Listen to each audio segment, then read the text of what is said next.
Hello students. कैसे हैं आप लोग? उम्मीद करता हूँ अच्छे होंगे। तो आज हम लेकर आए हैं आपके लिए करंट अफेयर्स के कुछ और इम्पोर्टेंट क्वेश्चंस। तो चलिए वीडियो को स्टार्ट करते हैं। अगर आपने हमारे चैनल को सब्सक्राइब नहीं किया है तो प्लीज़ सब्सक्राइब कर लीजिए। शुरुआत करते हैं आज के सुविचार से। तो दोस्तों, सफलता की शुरुआत हमेशा एक छोटे कदम से ही होती है। बस उसी सही दिशा में बढ़ाने की ज़रूरत है। तो हमें एक छोटा कदम से सफलता की शुरुआत करनी होगी। तो सफलता की शुरुआत यही है कि आप छोटे छोटे कदमों से पढ़ते रहिए, तभी सफल होंगे। आज के करंट अफेयर्स के इम्पोर्टेंट क्वेश्चन लाए हैं हम आपके लिए। हाल ही में किस भारतीय राज्य ने एक पंचायत एक खेल मैदान परियोजना के दूसरे चरण की शुरुआत की? तो केरलम। इसका नाम केरलम हो गया है, केरल नहीं है राज्य। केरलम ने इसके उद्देश्य स्थानीय स्तर पर खेल संस्कृति को बढ़ावा देना और ग्रामीण युवाओं को प्रशिक्षण देना है। कुछ इम्पोर्टेंट टॉपिक्स की बात करें, पुरस्कार की बात करें, तो साहित्य अकादमी ने वर्ष 2026 के लिए बाइल साहित्य पुरस्कार की घोषणा करी है। खेल की बात करें तो भारतीय तीरंदाज शीतल देवी ने विश्व पैरा तीरंदाजी रैंकिंग में स्थान नंबर 1 स्थान प्राप्त किया है। तो ये इम्पोर्टेंट सवाल हो सकता है, इसको पढ़ के जाइएगा। विज्ञान, इसरो ने शुक्रयान एक मिशन के लिए पेलोड डिजाइनिंग का अंतिम चरण पूरा किया है। और रक्षा की बात करें तो भारत और ओमान के बीच संयुक्त सैन्य अभ्यास अल नजह वी का समापन हुआ। तो ये क्वेश्चन बन सकता है कि रक्षा ये भारत और ओमान के बीच संयुक्त सैन्य अभ्यास का नाम क्या है। कुछ इस टाइप के क्वेश्चन बन के आते हैं एग्जाम में। संयुक्त राष्ट्र यूएन की रिपोर्ट के अनुसार 2026 में वैश्विक ई कचरा उत्पादन में कौन सा देश पहले स्थान पर रहा? तो चाइना 20 का करेक्ट होएगा। चाइना भारत भी इस सूची में तीसरे स्थान पर रहा है। रिपोर्ट में ई कचरा प्रबंधन के लिए कड़े नियमों की सिफारिश भी की गई है, ये ध्यान रखिएगा। भविष्य कर्मचारी भविष्य निधि संगठन ईपीएफओ ने निष्क्रिय खातों की समस्या को हल करने के लिए कौन सा नया डिजिटल प्लेटफॉर्म लॉन्च किया है? तो दोस्तों, ये बहुत इंपॉर्टेंट सवाल है, जरूर आ सकता है एग्जाम में। तो ईपीएफओ ने जो निष्क्रिय प्लेटफॉर्म लॉन्च किया उसका नाम है ई प्राप्ति। इलेक्ट्रॉनिक रूप से प्राप्ति होना, ये है इसका नाम। डिजास्टर अलर्ट, गृह मंत्री अमित शाह और ज्योतिरादित्य सिंधिया ने आज मतलब कल के दिन 2 मई को सेल ब्रॉडकास्ट तकनीक आधारित राष्ट्रव्यापी आपदा संचार प्रणाली लॉन्च की है, जिसके तहत आपके मोबाइल पे कल सभी के एक अलर्ट मैसेज बजा होगा। ये राष्ट्रव्यापी आपदा आने पर सचेत पोर्टल की तरह है, मतलब आपको इंफॉर्मेशन प्रोवाइड करेगा। बैंकिंग, इलाहाबाद हाई कोर्ट ने बिना वैध आधार के ग्राहकों का खाता फ्रीज करने पर इंडियन ओवरसीज बैंक पर 50,000 रुपये का जुर्माना लगाया है। ये भी बैंकिंग से रिलेटेड एक इम्पोर्टेंट बात है। और कल 1 मई, मतलब अभी परसों 1 मई को पूरे विश्व में अंतर्राष्ट्रीय इंटरनेशनल लेबर डे मनाया गया है।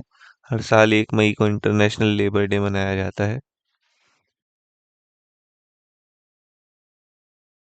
भारतीय निर्वाचन आयोग इलेक्शन कमीशन ऑफ इंडिया ने मतदान केंद्रों पर सुरक्षा बढ़ाने के लिए कौन सा नया मॉडल शुरू किया है? तो इलेक्शन कमीशन ऑफ इंडिया ने क्यूआर कोड आधारित फोटो पहचान पत्र के द्वारा ये चालू किया है, ये मॉडल पूरी तरह से। इसमें क्यूआर कोड से स्कैन कर कर ही आपकी पहचान की जाएगी, तो एक बहुत ही अच्छा मॉडल है।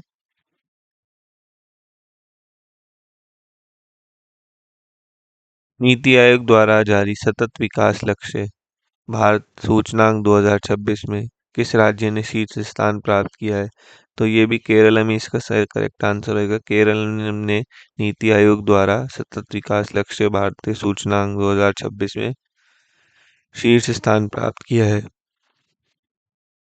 भारतीय नौसेना ने हाल ही में प्रोजेक्ट 17A के तहत चौथा स्टील्थ फ्रेगेट युद्धपोत शामिल किया है। इसका नाम क्या है? तो इसका नाम आईएनएस महेंद्रगिरी है। सी इसका करेक्ट आंसर रहेगा।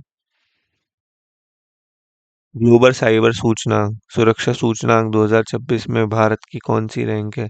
तो भारत की इसमें 10वीं रैंक है। भारत ने साइबर सुरक्षा के बुनियादी ढांचे में सुधार के कारण अपनी स्थिति बरकरार रखी है। भारत की पहले भी यही रैंक थी, ये ध्यान रखिएगा। पिछली बार भी 10वीं और अब की बार भी 10वीं। चलिए चलते हैं अगले क्वेश्चन की तरफ। भारतीय सेना ने अपनी संचार प्रणाली को सुरक्षित बनाने के लिए किस नई स्वदेशी क्वांटम की डिस्ट्रीब्यूशन QKD तकनीक का सफल परीक्षण किया है? तो समर्थ क्यों, इसे DRDO और सेना द्वारा विकसित किया गया है ताकि लंबी दूरी के संचार को हाई प्रूफ बनाया जा सके। DRDO ही सेना के सभी उपकरणों का निर्माण करता है, ध्यान रखिएगा। इस राज्य सरकार ने हाल ही में अपनी पहली कृत्रिम AI बुद्धिमत्ता नीति 2026 लॉन्च की है? तो A Karnataka, B Gujarat, C Maharashtra, D Telangana. तो महाराष्ट्र में इसको लॉन्च किया गया है कृत्रिम बुद्धि नीति। मुख्यमंत्री का नाम, ये प्रिंटिंग मिस्टेक हो गई, मुख्यमंत्री देवेंद्र फडणवीस है वहाँ के। की अध्यक्षता में महाराष्ट्र कैबिनेट ने राज्य की नई AI नीति को मंजूरी दी है। इसका उद्देश्य शासन और सार्वजनिक सेवाओं में तकनीक को बढ़ावा देने के उद्देश्य से की गई है। चलिए चलते हैं अगले क्वेश्चन की तरफ। विश्व प्रेस स्वतंत्रता दिवस प्रतिवर्ष कब मनाया जाता है? तो प्रतिवर्ष 3 मई को, हालांकि यह 3 मई को ही मनाया जाता है, लेकिन इसकी वार्षिक रिपोर्ट और रैंकिंग अक्सर 2 मई के आसपास चर्चा में रहती है।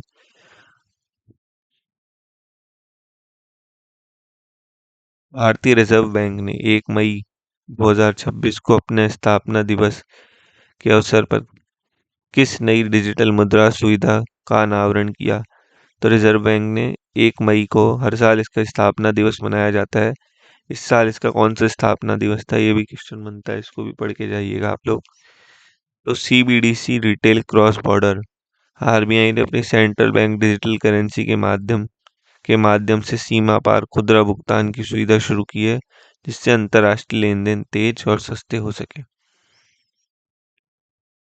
भारत का कौन सा सार्वजनिक उपक्रम PSU हाल ही में महारत्न का दर्जा प्राप्त करने वाली 144वीं कंपनी बना है? ये भी एक इम्पोर्टेंट सवाल है। तो मझगांव डॉक शिपमेंट, रक्षा मंत्रालय के तहत आने वाले मझगांव डॉक शिपमेंट लिमिटेड को उसके लगातार बेहतर प्रदर्शन के कारण महारत्ना का दर्जा हासिल हुआ है, ध्यान रखिएगा।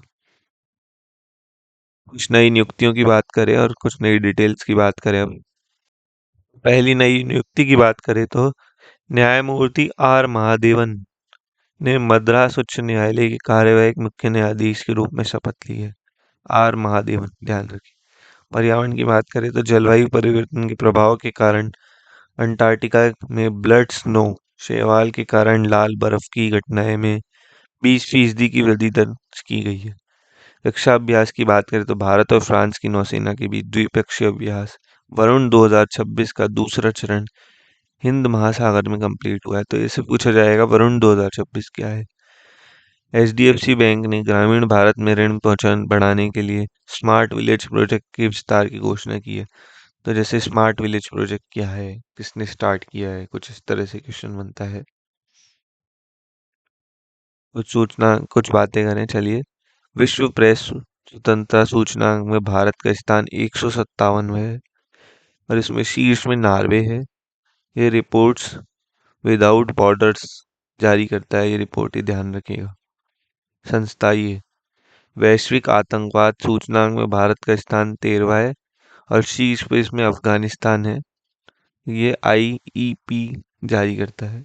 अंतर्राष्ट्रीय बौद्धिक संपदा में भारत का स्थान 42वां है। शीर्ष पर अमेरिका देश है। US chamber of commerce. हैनल passport index, इसमें भारत का स्थान 82वां है और फर्स्ट पे है फ्रांस। हाल ही में खबरों में रही धोरोविला जल प्रबंधन प्रणाली किस राज्य से संबंधित है, जिसे नई तकनीक से पुनर्जीवित किया जा रहा है? तो ये गुजरात से संबंधित है। यूनेस्को विश्व धरोहर स्थल धोलावीरा की प्राचीन जल संचयन प्रणाली का अध्ययन कर आधुनिक सूखे क्षेत्रों के लिए जल प्रबंधन मॉडल विकसित किया जा रहा है। कुछ और इम्पोर्टेंट विषय पर बात करें, गाजा एड पियर अमेरिका द्वारा गाजा में मानवीय सहायता पहुंचाने के लिए बनाया गया फ्लोटिंग पियर 2 मई को पूरी तरह से चालू हो गया है। जीएसटी करेक्शन की बात करें तो अप्रैल 2026 का जीएसटी संग्रह रिकॉर्ड 2.15 लाख करोड़ रुपए रहा है, जो अब तक का सबसे अधिक मासिक संग्रह है। आईएनएस ताबाश भारतीय नौसेना का जहाज आईएनएस ताबाश सूडान में चल रहे राहत कार्यों में भारत के में भाग लेने के कारण चर्चा में रहा है। तो इस तरह से हमारी आज की वीडियो समाप्त होती है। आपने हमारे चैनल को सब्सक्राइब नहीं किया है तो प्लीज़ सब्सक्राइब कर दीजिए और वीडियो को लाइक करना ना भूलें। आपका बहुत बहुत धन्यवाद।